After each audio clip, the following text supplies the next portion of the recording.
Hi, I'm David Bach, best-selling author of Start Late, Finish Rich, with tips on how you can be a smart homeowner despite the challenging economic times. You've read the papers, you've watched the news, you've been online. So you know there's a lot of turmoil in both the financial industry and the housing industry right now. This turmoil has created a lot of change, some of it good, some of it not so good. It's also created a lot of misperceptions. One of the biggest misperceptions is that there's no mortgage money available in this country anymore. So let's clear that one up right away. Banks are lending money to qualified buyers. In fact, for qualified buyers, there's never been a better time to buy a home. What does it mean to be qualified? That's what I want to cover today. With all the stories in the media about people losing their homes, if you're a first-time home buyer, it's understandable to have doubts about whether or not owning a home can ever be possible. Let me put your mind at ease. What you aren't hearing in the media is that the vast majority of homeowners in the U.S., over 90%, are making their mortgage payments on time. The secret to feeling comfortable with your mortgage payment is to follow some basic guidelines. So let's address a few questions that might be on your mind. What percentage of your income should you spend on your mortgage? The best way to determine this is to compare your monthly mortgage payment with your monthly income. A conservative estimate would be that no more than 28% of your gross monthly income before taxes should go towards your monthly mortgage payment. So if your household earns $4,000 a month or $48,000 annually, your total house payment shouldn't exceed $1,120 a month. Keep in mind that your total monthly mortgage payment typically includes principal and interest for your mortgage, real estate taxes, and homeowners insurance. Mortgage insurance if your down payment is less than 20%, and association fees if you're buying a condo or a co-op. The other thing to consider is your other monthly obligations in addition to your house payment. A good rule of thumb is that your total monthly debt obligations, including your mortgage payment, should not exceed 38% of your before-tax income.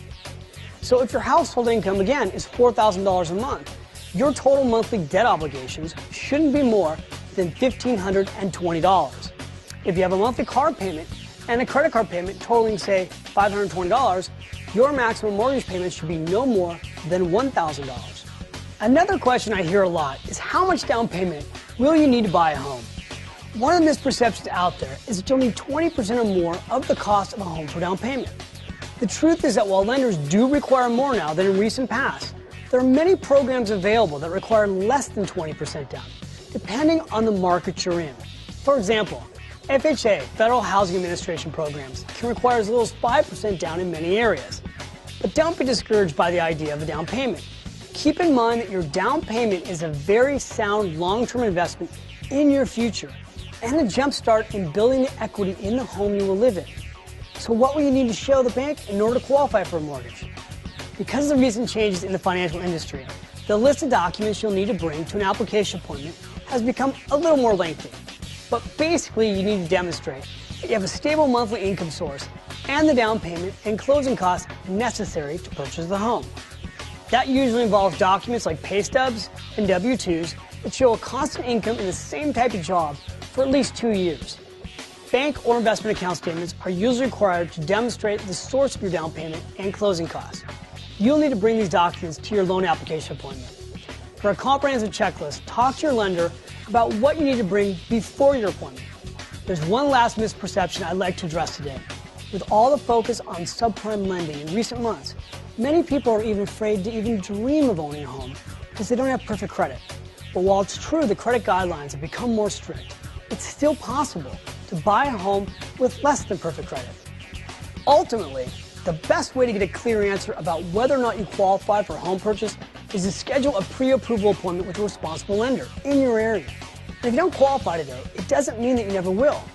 You can start right now to improve your credit and your financial situation so that one day you will be a qualified home buyer.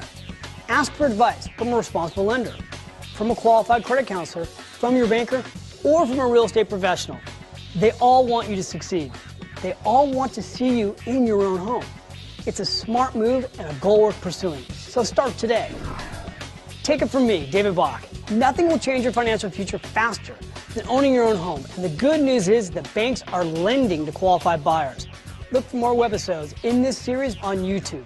And for more great information, free tools, and resources, visit my website at finishedrich.com or join me on Facebook.